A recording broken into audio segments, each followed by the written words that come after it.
And I will share screen here. Good morning, everyone, and welcome to the October NILROC Professional Development presentation.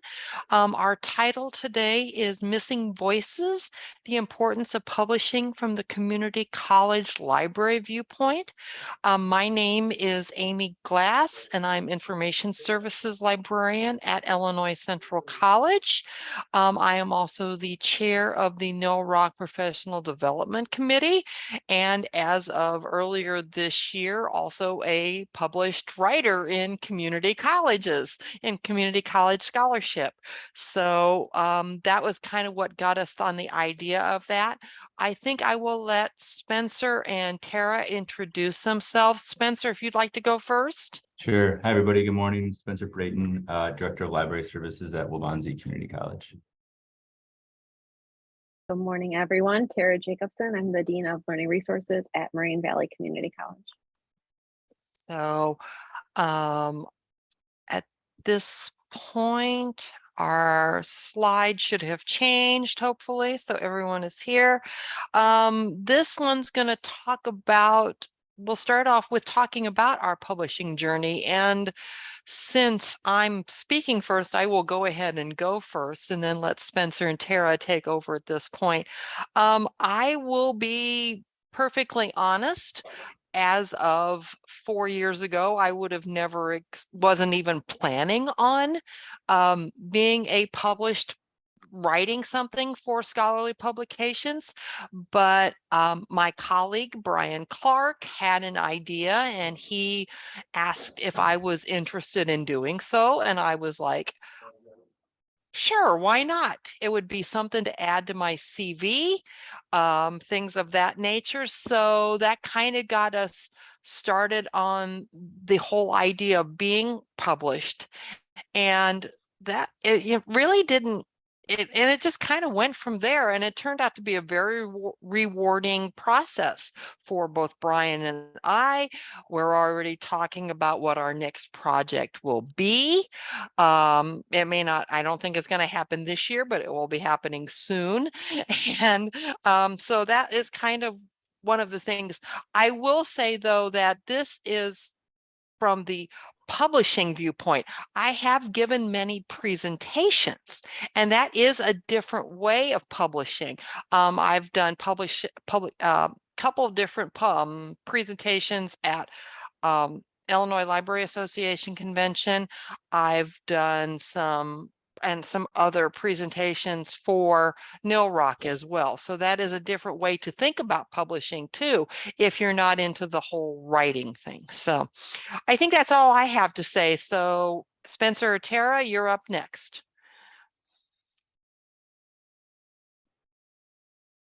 You want me to go, Terra? Okay. So actually, I've not always worked in community colleges. So this is my first, I've been at Waubonsee for about 5 years, but this is my first community college job. And so where I got into teaching was as a director at a private rural 4-year liberal arts school. And I was trying to sort of give, or have the library have more of a presence in the classroom as educators. And so I found myself creating an information literacy course and then co-teaching eventually in media literacy with a colleague who teaches communications. And so sort of seeing overlap in different literacies and different disciplines is how I kind of got to this space. And that sort of led to me, which I'll talk about more later, but really kind of getting into different discipline and, not even academic libraries, but a completely different discipline, and presenting, writing proposals and doing publications in a different area. And I would say that, in terms of my motivation for doing the work, I think it's, there's a couple things. I mean, one theme that we'll talk about here today is sort of a gap in representation and from different libraries and librarians, and sort of a dominant perspective from larger institutions.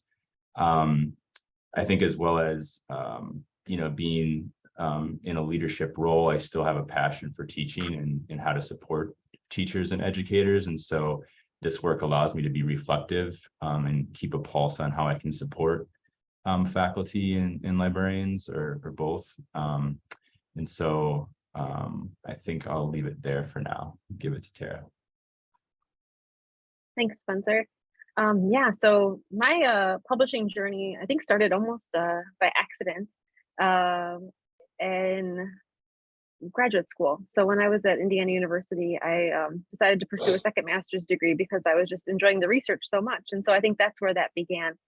And my first article was just a research paper that I had worked on for a course on social informatics. And so it really introduced me early on with a lot of support to the publication world, right? I had a faculty member who was very supportive and helped me edit the work and look through it. So that was very helpful too. So my first publication was in 2009 when I was at my first community college, even though the work I had done was at the research institution prior to that. And that was surprisingly a aggressive introduction to publishing. I was published first in college and research libraries, which is, I think, intimidating and a little scary. So I had a lot of feedback and a lot of information, and we'll talk about editor feedback later on. So that was my introduction to publishing. And I think having a mentor and someone to help with that was very useful. And that's something I think we're going to share about too, to kind of get you started. My second publication came 10 years later. So I took a huge break. And like Amy had shared also, I think instead of publishing at that time, I focused a lot on doing presentations for groups like NILROC when I worked with them really aggressively. But I took a hiatus from actually writing, even though I still loved research and looking at problems. And I think my motivation, as Spencer was sharing his, is problem solving, right? I like to find an issue that needs to be solved, and I really enjoy solving problems. I like figuring out a way to help each other and help out others, and that was really what drove me in my most recent research. I was looking at interesting questions about librarianship. So I was motivated then, going back to get my PhD at Dominican, which I'm still currently working on in our coursework, to do some more writing. And that gave me a lot of opportunities to look at that and look at different ways to write and things to think about. So that was my first kind of comeback. As I started doing that, one of our librarians approached me about a topic that we had addressed during COVID, and ended up working on a book chapter that we're waiting to come out. I think it comes out in January. We'll talk about the long process of writing book chapters a little bit too later on. And then really venturing into our newest publishing journey that Spencer and I are working on together. So it's a long road, and I think I go in spurts. I think I'm motivated in these like bursts of energy to write and to get interested in certain topics. But really looking at what motivates me overall is a research agenda, right? Those problems that I see, the problems I want to solve, are what has driven me to develop an agenda of what's important to me to focus on. And I think that's something we can get stuck in, is chasing those shiny objects and looking at this next thing we want to work on, and kind of making sure I stick to that agenda and what I'm really focused on first and foremost. And narrowing that to something like community college libraries has been really important in my publishing journey.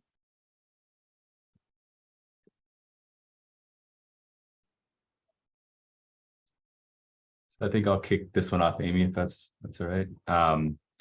So again, talking about sort of different types of publications, right? Amy alluded to, conferences are a form of writing and an opportunity to kind of engage in this process, right? Because you do have to construct a proposal and think about something that you want to present on, whether, like Terra said, it's a problem to solve or an interest in what you've sort of practiced or applied. I think a lot of times we get stuck on having to do, we have to have some sort of grand idea and something to write about, but really a lot of the times I think what gets overlooked are practical approaches to things.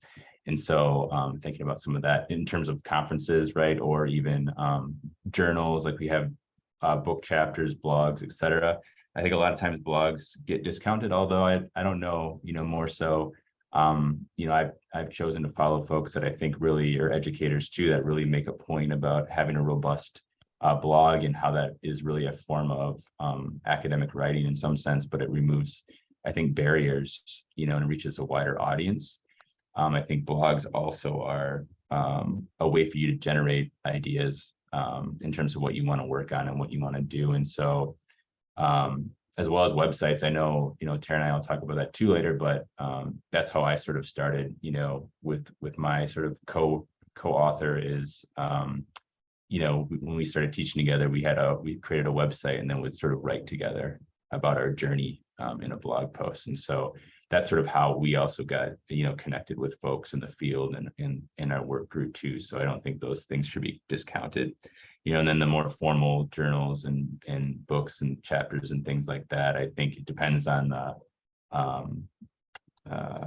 really the publisher, what those look like. I mean, you know, ACRL looks very different than, you know, I signed a contract with ABC Clio, and it was very much like, it also makes you think about, you know, the work that we do in terms of open access and OER. They sort of very much wanted to control the work. So depending on publications, it kind of also makes you think about how we engage in scholarly communication as well. So I think I'll turn it over to Terra. Thanks.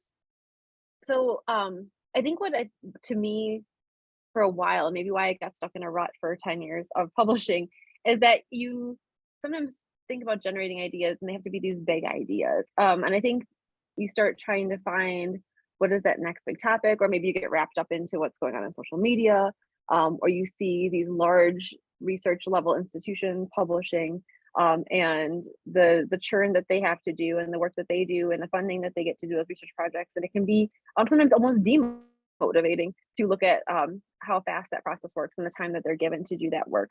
I want to put this out there right away, right? We're community college librarians. Amy shared with us that she's a shorter person today, right? And our schedules change and you just never know what's going to happen. And we're usually short staffed. So that's something that, as Spencer and I started talking about our publishing journey and what we are looking at to do in the future, that we want to understand that that's a gap that we see that we need to address for community college librarians, is that they're under-resourced and do not have enough time to focus solely on writing, right? You're doing writing while you're waiting for students to come ask you questions at the reference desk. You're squeezing it in here or there, or doing it on the weekend. It's an extra thing you want to add. So generating ideas, it's important to think about, as Spencer mentioned, what's practical is also very valuable to our profession.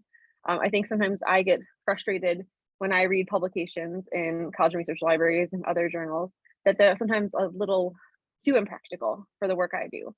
So I tend to think of what frustrates me about other publications sometimes as a way to generate ideas for what I'm looking for and what I want to see in my publication or what I want to focus on. Something practical that can be implemented quickly and easily with the time that I know I'm given or the time that I know that my peers have overall.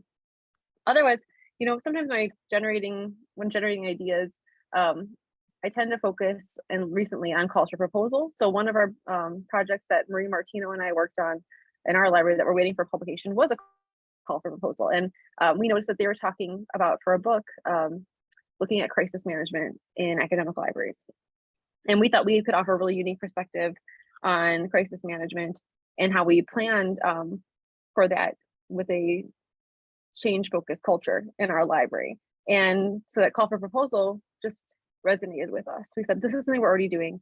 This is something we just did. This is something that we can do a case study on and really look at ourselves and what we've done and share that with other people and share that experience and why that was valuable to us. So that's how we were able to generate ideas for that story. I talked a little bit about having a research agenda to focus. I tend to be a little all over the place. If you know me, I get really excited about a lot of different things. I'm very excitable. I want to see success for so many people and I want to help so many folks that it's really important for me to look at what my research agenda is. And I want to make it clear that a research agenda doesn't have to be something you formalize in a document. It doesn't have to be something that you put together when you're doing a PhD or for some other research focused degree.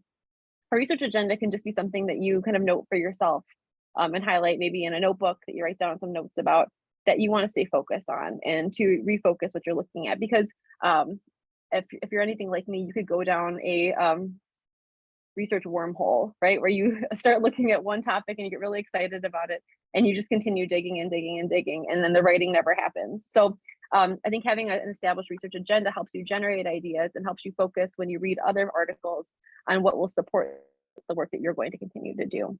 I think another great idea for getting into publishing is to take a course here or there. It doesn't have to be a formal program. It can be something within your community college to get you some cross-disciplinary ideas. But coursework will motivate writing. That's why I decided to continue and get my PhD, was that I wanted to refocus on research. And so not as much for career advancement, but as much for focusing on a problem that I saw that I wanted to do the work on. And so that can really motivate other research projects within your work too. So that's something that I did when I was looking at my article about the library as meta modern and looking at different philosophical perspectives on libraries. Is I was just working on another project and I started coming across this cross-disciplinary work in the art field and thought how much it applied to libraries and applying that across to the work that we're doing in our institutions. And I thought that was really valuable to see those outside perspectives as a way to motivate me to think about new ways to research and new ways to write. When we're short on time, projects at work are the best inspiration for publishing, right? I know as Amy was looking at with the work that they were doing, is that if you're already doing it, start writing about it. That's something I've encouraged our librarians here to start doing as well. So we were doing some work on a social media assessment that we did for the college, for our library, and how we were reaching out to our students. So in doing that feedback and looking at what our students were looking for and doing that assessment, our librarians at Troy Swanson and Marie Martino were already developing a survey. I said, why don't we just run it through our IRB? And then you can, our institutional review board, and have them approve that ahead of time. So we can use that data and write about it in the future too. And so one little extra step can facilitate some work that you're already taking and making it something that can be publishable when you look at those results and share that case study with each other. And then of course, cross-campus collaborations. For presentations, I think that's really popular as a way to publish in a way, but also in writing. We tend to work a lot with our IEL, ELL program on our campus. So we've had a lot of opportunities to co-present with them. Tish Hayes has worked with other librarians at other faculty, not librarians, on our campus, and able to share their knowledge and learn from each other, and then see how that applies back and forth, and then co-write those articles together. I highly suggest finding a co-author. Going it alone can be a little stressful, so it's always nice to find a good partner that you can write with. If I could just touch on, Amy, the traversing disciplines again. I think you know, a lot of times, like, we're focused on our own work and what we're doing sort of internally as librarians, but you know, in my experience with sort of information literacy and trying to make a go at that at an institution, and there's literacy in any discipline. So like that's sort of, you know, and when I talk about traversing disciplines, I sort of see how I can align that work or what the connection is in a different discipline, because they all have the word literacy in them somewhere. And so you just kind of have to find, you know, in sort of the work that I've done, writing and presenting with other folks outside of libraries, I found that to be the connection. And whether it's sort of media literacy and communications, data literacy in the social sciences, there's definitely, you know, opportunities there, especially when you sort of think about who the advocates are and how to sort of build awareness about the value of libraries there. So there are those things too that I wanted to mention. It also brings in other opportunities because you're building community outside of your discipline as well, which I think can prove beneficial in terms of writing and making additional connections, networking. Okay, Terra, back to you, right? Oh man, all right. I need a little break. So yeah. So I feel like this is a little bit like of an ad, but it's not. If you see below, you'll see a snapshot of the website that Spencer and I have put together for our book. So we decided to do something really new for ourselves, something we've never done before, is to put together a proposal for an edited book about community college libraries. And this was a venture that came out of a question I think that I discussed with Spencer and other librarians at the NILROC conference a lot, actually, and really me wanting to know what do my administrators value about our library, right? And so that's kind of the founding point for writing or collaborating on this edited material, is saying what are the things that I'm seeing that are not being addressed in the field. So I started researching that, and that's kind of what also took me to my dissertation work. And so I'm working on a dissertation project related tangentially to this topic.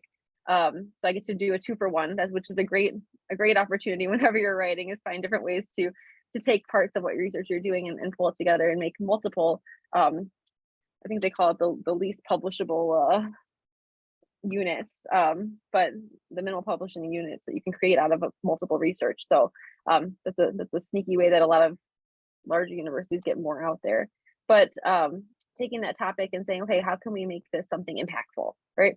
So it was quite a process, going from this question of what is valued about our libraries to talk about how do we prove our value and how do we show that value and how do we make that something that is, I guess the word would be citable in the literature. I think we talk about something like this a lot. We talk about the idea of student success factors in libraries and the work that we do, but we don't really provide that evidence to bring to our administration. So that's how this book was formed. And let me tell you, creating the title is probably the worst part of any writing opportunity. I think Spencer and I spent more time on the title than anything else, and I don't know if we're still happy with it, but it's here. So don't think about the title till like the end. It's the worst part. So I looked at this and I brought it to, we'll talk a little bit about the process of developing an edited book. So going to ACRL, talked to someone named Erin Nevis who works at ACRL and said, I have this idea. Can I talk with you about it? And that's just how this all began.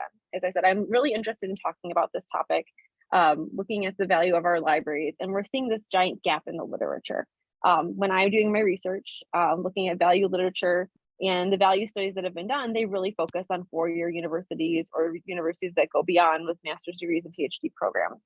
And we're not seeing a lot of information about us. So I talked to Erin and I talked to other people in the field about the work that had been done, like Megan Oakleaf, and said, are you seeing this anywhere? Did you see anything about this? And kind of reconfirmed that idea was something that needed to be approached. So when I went to Erin, I said, here's the gap we're seeing. What do you think about this? And to be honest, at first she was like, I'm not sure. I don't really know where this fits. I think it's one of those books that we're already working on. Actually, one that Amy wrote for. Maybe this is part of the community college library topic areas. And I said, no, I think those are cool. And I think they serve a really practical purpose. They're really good materials.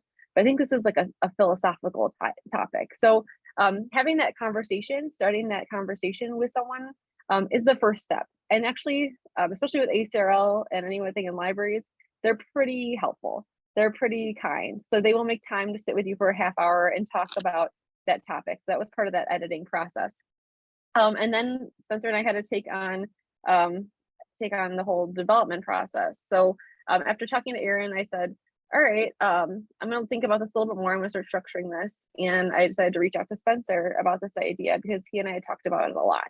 And I said, would you like to join me on an editing project? And that was, I think, that's hard for me. It's hard for me to put myself out there and say, I want to work on this topic. Are you interested in doing this? And Spencer's always been a really supportive colleague. So I thought maybe he'd be interested in doing that. And thank goodness he said yes, because I might go crazy on my own. So finding a great partner to work with is always wonderful. Someone that you get along with and that can give you a hard time on your writing and be a little tough on you at sometimes is really important too, right? Someone that's not just gonna be like, this looks great, move on. So I'm going to pass it on to Spencer to talk about how we developed our structure for that after this original idea was formulated and we started contacting ACRL. So the next thing we really had to do in terms of the proposal was they sent us, a Word document that basically was like very huge and very unwieldy, and you're trying to like connect with what their expectation is for this and sort of meet that so it sounds good, right? So they want to move forward with it. And so that process, it talks about, an overview of you have to figure out an overview of the book already, a title already, which, as you said, we struggled with, Terra. You have to know about, you already sort of have to go into it knowing what the table of contents is, maybe sample chapters, when you think it might get completed, what the length is, the audience. I mean, it's a lot of work, especially to do on your own. So to Terra's point, I think is sort of a theme throughout this presentation is like collaboration and mentorship. Like that's what sort of makes the work more robust on the one hand, but also you're able to get support for it from somebody else. So you're looking at the market for the book and sort of all these things that you don't think about when you just think like you have this like possibly this really good initial idea, but then all of a sudden you're thrown into like having to think super detailed about what it's going to look like a couple of years from now. And so I think that was one of the more challenging parts, but also like it does throw you in right away to start thinking about what this project is going to look like long term and how you want to develop it. And so one thing that we had, Terra already talked, and Amy did too, about sort of the gap in the literature for community college librarians. And so again, what we had noticed in terms of our approach and structure to this is that, and as we've already alluded to again today with, Amy saying she's down a person and hopefully she doesn't have to cover anything while we're doing this presentation, is I've noticed the same a lot working with CJCLS. I've noticed that when we come to have meetings for different committees that I'm on, sometimes the chair of the committee is late because they had to work reference and they had to stay a little later. And, so keeping all those challenges in context for our colleagues, we thought that, we wanted to develop these authorship teams or additional supports for first-time authors, or because we knew about the nature of the work that our colleagues are doing, that they might need some extra support and time to do that. And so the plan with that is to, once the CFP process concludes and we sort of have the chapters all ready to go, is that during that writing process we would create sort of these support networks for authors so that they could talk through their work and reflect upon it together and get some support from us moving forward. And in fact, after we've set our CFP out, we've noticed that people have questions already. So we've scheduled time to meet with them and to talk through their proposal, even just to kind of lend that support. And so those sort of twofold are the sort of the targets for the book. We also shared out, because as part of the proposal process, you want to share out, some sort of structure, as I said, in terms of a table of contents, which was probably also one of the most challenging parts. But outside of sort of an introduction and those sorts of things, what we felt and what we were seeing and hearing about sort of the larger themes that might go with the book, that sort of larger buckets that people could have interest in and write about.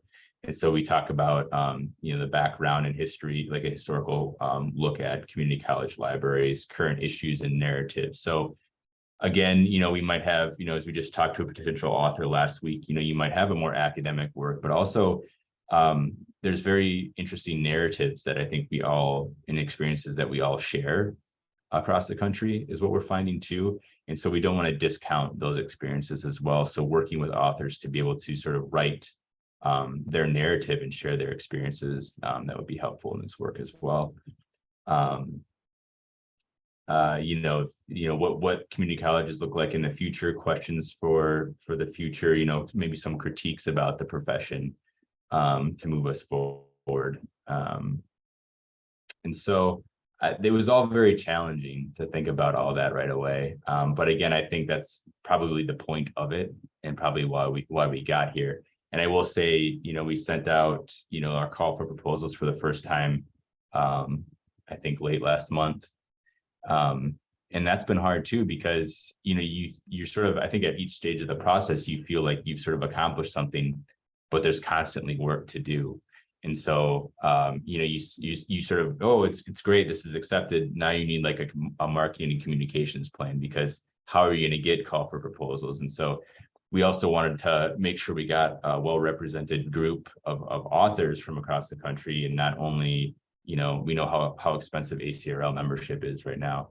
And so not only do we want to sort of promote this through ACRL, but also different, library association listservs in different states as well across the country. So we had a broader look at our work in our communities and what we're doing. So that process has been challenging as well, because there's not like a master list. And so you have to sort of go and dig for those and sort of like cold call people to see if there's listservs and things that you can send your work out to and try to gather interest. Yeah, editing has been a lot more work than I think. We're not even editing yet, Spencer, right? And it's a lot of work. It took us about, I think, 3 months to do the proposal. I think we started in about early May, and then we got it to them at end of June, early August. And then they take it to, so part of that process, I think, which is the mystery behind, and most of these things are listed on the website. So when you're publishing, you can go to the publisher's website and kind of hear about their notes for authors and how these processes are set up, which is very helpful. But the unknown part is that you don't know that it's going to need to go to a board for an approval. So our topic was taken to a board for approval. We had to wait for that email to come back and for them to be like, yes, we're all in, or no way, this is terrible. You just are a little nervous about that overall. So that was part of that process that we didn't expect to. And the length of time to publish edited book is it's a lot. So we're looking for these call for proposals. We're looking to get back to authors in early January. Then we're looking to talk to getting those authors after getting their first chapter drafts and after the spring term. And really the book won't even be published until 2025, right? So it's not a speedy process, where I think a lot of other publications that we're going to talk about are much faster. And there's contracts involved and things that we didn't really know much about. And there's no financial really reward for this, right? There's a very low rate of pay that comes with editing and publishing a book. So Spencer and I aren't going to make anything off of this title. We're doing it because we want to fill a gap in the literature, right? And that excites us. But the reward has to definitely be an intrinsic motivation. There's no extrinsic, like, here's some pay for this book, like you would maybe with a textbook that you might publish in a popular biology course, right? If you're not doing an OER. So those things are definitely challenges, because I think we'll probably end up making like 3 cents a day for all the work we do. So you can't be motivated for funding when it comes to editing a book. That's definitely not part of it. And same with doing chapters. And I think we'll pass it on to Amy and talk about maybe what that chapter work is like. Okay, thank you, Terra and Spencer. So, as I said earlier, I had never really planned on being a published author, but Brian had come to me and said, look, we've done a lot of really good work on assessment. We've gone from not having an assessment plan at all at the library to having an assessment plan that we do every semester. And that really, I mean, we started with the assessment and action project back in 2012, I believe was that when we started with that. And we've done a lot of work since then. So that was that work project that we were already doing anyway. Terra mentioned that. Why not document it? So, but Brian and I discussed it, and we said, well, we were under the impression at that time that we had to write the thing first, and then you shopped it around. You went to CRJ and, you know, and book publishers and went and things like that. And then it just so happened that I was able to attend ACRL in 2019 in Cleveland. And one of the programs there was Publish It with ACRL. And I took a ton of notes and discovered that ACRL is very open in working with you as far as, hey, we've got this idea for something, an article, a book chapter. We don't know, but we want to do something on assessment. Where would this fit? Where would we go? And just have the bare bones idea, maybe just the summary of the idea, and talk to them and email them. So we emailed back and forth with ACRL a few times. And then lo and behold, I'm not sure which mailing list it came through, but an email call for proposal came out in October of 2019 from Janet Pinkley and Kayla Casey. They're from Ventura College. We just know them, Brian and I just know them as Kayla and Janet, because that was their email address for that, was Kayla and Janet sent us an email. And so we looked at that and went, well, golly, there it is right there. So we contacted ACRL again, and they said, yeah, that'd be the perfect place. So we started writing our chapter proposal, and we actually submitted it in November of 2019. So we only took 1 month to basically get our proposal together, but it's because we had already started thinking about it anyway. There was a form involved. It had, things like that. We also did have to include our CVs with this at that point in time. So that is something to make sure that if you are thinking of doing something like that, have your CV up to date and ready to go. there was a little bit of back and forth we had to do because of the co-author thing, where the form had only for place for one CV to be attached and things like that. And it's like, well, we've got 2 authors. What are we supposed to do? So we had to do a little bit of back and forth with Kayla and Janet on that. I also want to talk on something about that, and Terra mentioned this earlier. Finding a co-author is a really, really helpful thing to have, somebody to bounce the ideas back and forth here. And I would also say, since we are talking Nil Rock here, maybe not necessarily within your institution. Maybe find somebody else that's doing a similar project in Nil Rock and talk to them and maybe do a co-proposal that way there. So okay, so our proposal was submitted in 2019. We were actually accepted in December of 2019. We were accepted very, very quickly. And that was the part where it was like, oh gosh, now we have to actually do this thing. But, but there was a lot of specifications that came along with this. And Terra and Spencer will probably, think about that. It's the thing that they were talking about earlier about the stuff that they had to go, oh yeah. So, Word document, 12-point font, 2,500 to 4,000 words. That was our limit, excluding the notes and the bibliography and stuff like that. How to deal with if you want to include charts. How do you deal with it if you want to include photographs? What style are you using for your citations? Things like that. And then a quick biography. So those were the kind of things that you're like, okay, here's the rules. So then we started working on, Brian and I got together, we had a timeline, the proposal acceptance had a proposal of dates and things like that. And then March 22 hit, or 20 hit.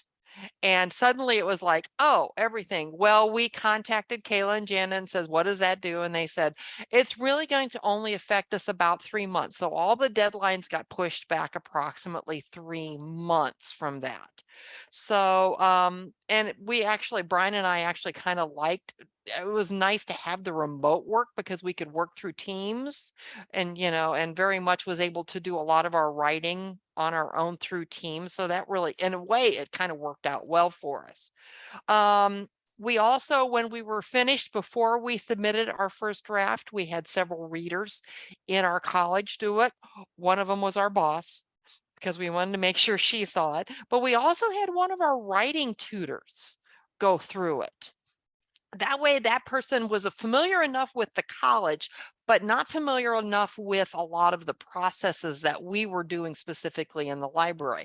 And that person gave us a lot of really good feedback and was able to answer a lot of questions for us that made us go, well, maybe we should address this certain thing. And we did a little revision on that. You also had to pull together any supporting documentation that you had. I mentioned those charts and graphs that there were certain things that we were like, well, we used this in this particular assessment project. Maybe we should include that as a footnote type of thing. So we had to do that. We were able to get it all together. We submitted our first draft on July 24th, 2020, 1 week before the deadline. So we were very happy with that. We actually got feedback right away from our editors, from Kayla and Janet, at the end of August. So we only had 1 month and we had feedback already. We put the second draft in by the end of September. And then we did our final documentation and everything like that, including our author bios, by the end of October. So this was October of 2020. Then the waiting period happened. Every once in a while we'd email them and say, what's the status? And they're like, we're still working, we got it, and everything like that. Finally, September 21, so almost a year later, we finally got an email saying, here's the preprint drafts and the copy editing notes from the actual publisher, from ACRL, saying, okay, this is not going to work because this particular graph that you gave is not printable. We need a higher resolution or whatever. So things like that. We finally got our acceptance and our good news that said, yes, everything's good to go in November 1 of 2021. not quite finished because we had to submit our author agreements. And that was in 2022, beginning of 2022, where we actually had to sign documentation saying, yes, we're willing to be part of this book and all that stuff. And we agree to all the legal and all that stuff. And then finally on March 3rd, 2020 was publication day. So that's the status for that. It's not nearly as, I wouldn't say, it seems like it's intimidating because October 2019 to March 22 sounds like an awful long time, but there's a lot of stuff going on at the same time. And it really, if you've got someone, if you've got a good idea, if you've got a good co-author that you can bounce ideas with, it's not as intimidating as it really seems to be, if you ask me. So I don't want to do this to be scaring people. We want to do this to encourage people to try this, because as everybody's mentioned already a few times, the gap in for community colleges seems to be, the gap in the literature for us seems to just be there, and it's time for us to represent. So let's go on here. What to expect from your editors. From my viewpoint, it was really just a lot of back and forth with emails, but our editors had everything spelled out fairly well for us, that so that we really didn't have to do a lot of, ask a lot of questions, but they will give you those feedback on the structure and the organization. As I said, there was so much you had to have done, the tone, the grammar, and what the concepts are. If you're willing to work with them and follow their rules, it really is not something to take personally. Just, just make, go, okay, that didn't make sense. Make the correction, go from there, things like that. So, and again, being prompt is, I would point that out in this slide here, be prompt with everything is a really good thing to go with. So I'm going to hand it back over to Spencer and Tara and let them fish out a little bit more on what's going on here with this slide. Sure, I'll pop in. Oh, we popped over a slide too. Oops, sorry.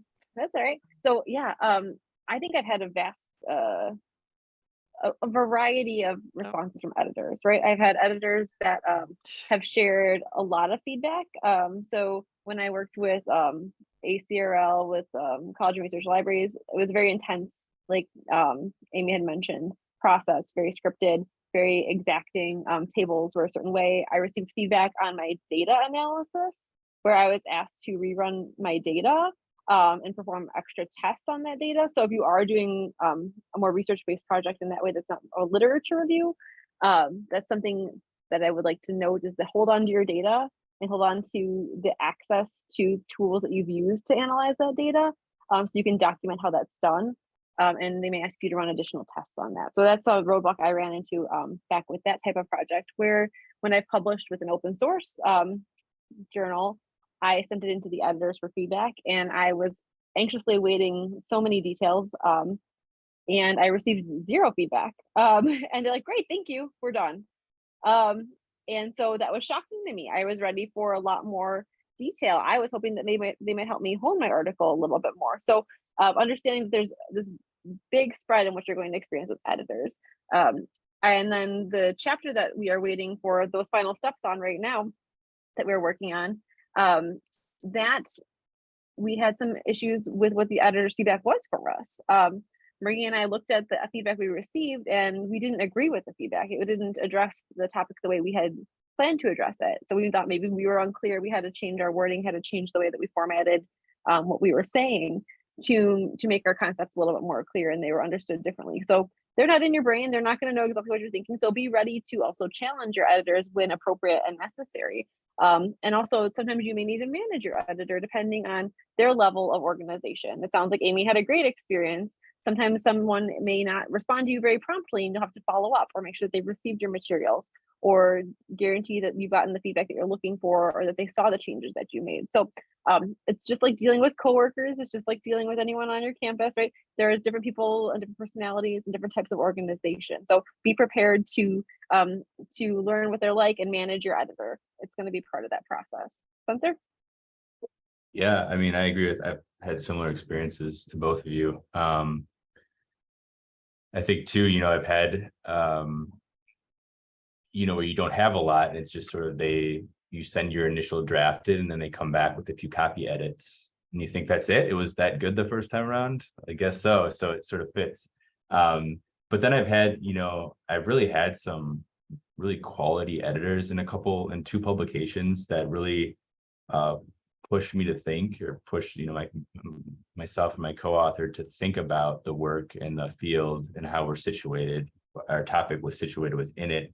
Really came back, 3 or 4 times. And it was super valuable to cause us to sort of reflect on it and where we were going with our chapter, which I think made it better. And within that, it's interesting, if you've sort of written a couple of different areas, like how a quality experience, that chapter with a quality sort of editor experience looks versus one that you maybe thought could have been better. And how that it sort of reads better, and there's more to it, and it feels more engaging. So I definitely think there's different expectations, get a different sort of experience, but I think you'll be able to tell in the work too, if you have a quality editor and what the outcome is.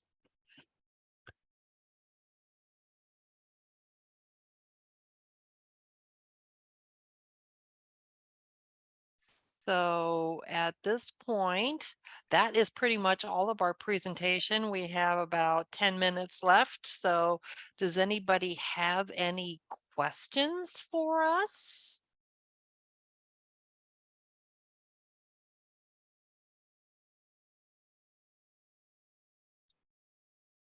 So I had a thought, and I had to step away at one point, so I don't know if this was touched on then. But one thing that I think is really valuable is the relationships you build with these editors. Because like once you open these doors, they're, at least in what I've experienced, is that they're going to come back to you, and if they're doing something else, they're going to come back to you and see if you have something that fits that project as well. And I was just wondering what if you experience that, or if that's not normal, and like you said, Amy, I just got really good editors, or what you feel on that. I think Spencer and I both experienced that together, maybe not with the books per se, but a presentation that we worked on, or we had an ongoing relationship with somebody based on that work. I've had some editors that do come back. I think it depends on the type of material. I think it might be more focused on books too. You might see that more often. There's a more back and forth relationship than a more transactional relationship with, especially a top tier journal, where they're like, "Thank you, here's your notes, goodbye." That can happen that way too. But we worked on a presentation with someone from Ithaca SR, and we keep reaching back out with them back and forth. I've been asked to work with them on other projects, to talk with them about our research on an ongoing basis, for feedback again later too. So I think definitely it's a great way to start new relationships and to come up with new research projects too, right? New ways to publish. Yeah, I would second that. Not only the one that Terra and I had worked on, but I've had another example of another chapter where afterwards they invited a few authors to do a panel at their host institution. So we went to this is pre-COVID, we flew out to their school and did a presentation and continued sort of that relationship ongoing. So I definitely agree, Brian.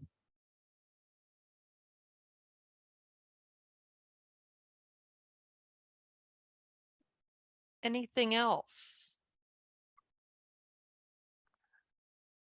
I think I would include something that if you can't find a good collaborator, find a mentor, find somebody who has already published, and they can, if you're, they can talk you through the process of going through what we just did.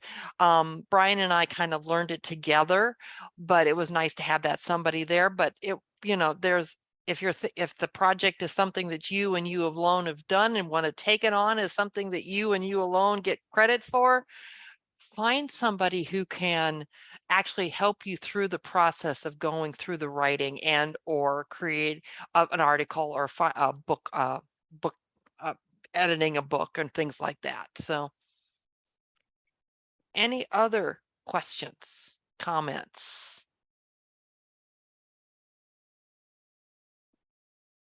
I'd love to hear if anyone has any projects that they're planning on working on soon. I always love to hear what folks are thinking about putting out there. I'm actually looking at submitting. So Kayla and Janet are doing the next installment of the community college series for ACRL, and it's collection development and technical services. And I'm actually looking to put together a proposal regarding the changes to our collection development policy and how we've gone from a strictly academic based on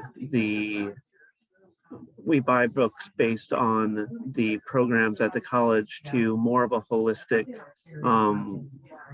the patron and the as a person matters. And so, you know, we're buying books that are more popular and more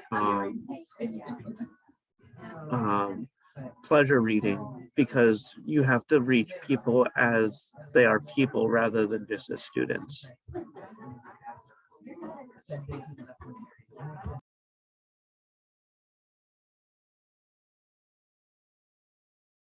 Thanks for sharing that, Brian. Is anyone else working on anything or looking at an idea or looking for a research partner? I always think it's fun to find someone else that might want to jump on your idea too, or you want to share with.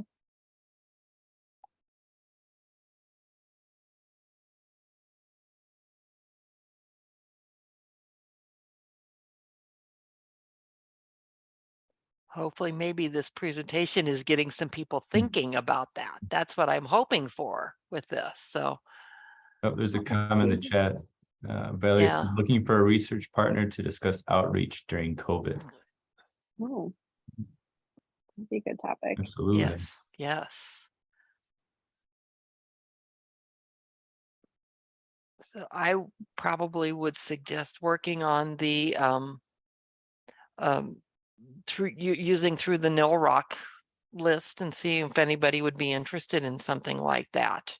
So Yeah, I definitely encourage you to send it out through our listserv. Yeah. Like Amy mentioned. And I think just a plug for conferences. I know that it's always a nice way when you go to a conference, and I think it's been hard without having in-person conferences. And now we haven't been allowed to travel at our institution, but definitely traveling to those conferences or even the local ones like Allerton, to spend time and talk with people about ideas. And I think that's just how relationships grow about different research agendas or different topics that you might be interested in sharing. That's how Spencer and I became good friends and started talking about our research agenda overall. So I definitely encourage you to get out, attend other library conferences, attend even other conferences local to you that maybe aren't quite library related, to find partners too. My professor always suggested going outside of your field to find new ways to write, new places to publish. So I'd like to just mention that. I've also, just sort of cold emailed librarians, if I've read their work or interested in their ideas, and 9 times out of 10, they get back to you and they're happy to do so and sort of set up a conversation. So I definitely, if you see some work that you like, that you want to talk more about, definitely reach out to those folks. And connect with them. So there's another question. Yeah, Guillermo asks, you mentioned board approval. Is that your institution's board or the board of the publishers? So for our book, that was ACRL's board. Yeah, for our book, we had to go to ACRL's board to approve that. But if you're planning on publishing on data that you collect from your institution, it's important that you find out if your IR department, your institutional research department, or another department that is similar on your campus has a institutional review board. That's the way your institution knows what type of data you're collecting about students or other populations on your campus, and that you are pre-approved to use that data in publication. So that's part of a lot of processes at larger universities, and that's something you may also be asked as a publishing author that you may not be familiar with. To say, did you run this through your IRB? And not every community college has an IRB. It might just be the person that runs your institutional research department. So finding out who that is on your campus, and if there is that process on your campus, is important in the publishing process, because that could be a roadblock that you may run into as you're submitting articles. They're going to want to know if you have IRB approval for those larger journals, especially. Very good question. Yeah.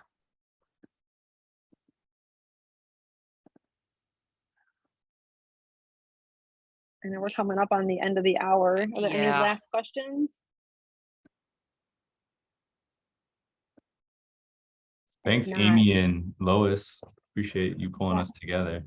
And thank you, Spencer and Tara, for agreeing to be part of this, to giving the different perspective from the editor portion of this. So I will end this just by saying, again, thank you all for attending. And just to let you know, we have our next Nil Rock Professional Development Program coming up. It will be on November 15th at 10 a.m. And the title of it is Healthy Holidays, Prioritizing Health Habits with Changing Schedules. So in other words, trying to stay healthy when the next few months come along here, keeping ourselves as healthy as possible through exercise and diet. Our presenter is the Ashlyn Neeson, who is the coordinator of the fitness center here at Illinois Central College. So I will be sending out publicity on that, and I want to thank you all for attending once again, and I hope you all have a great afternoon. Thank you, everyone. Thank you. Bye. Bye. Bye.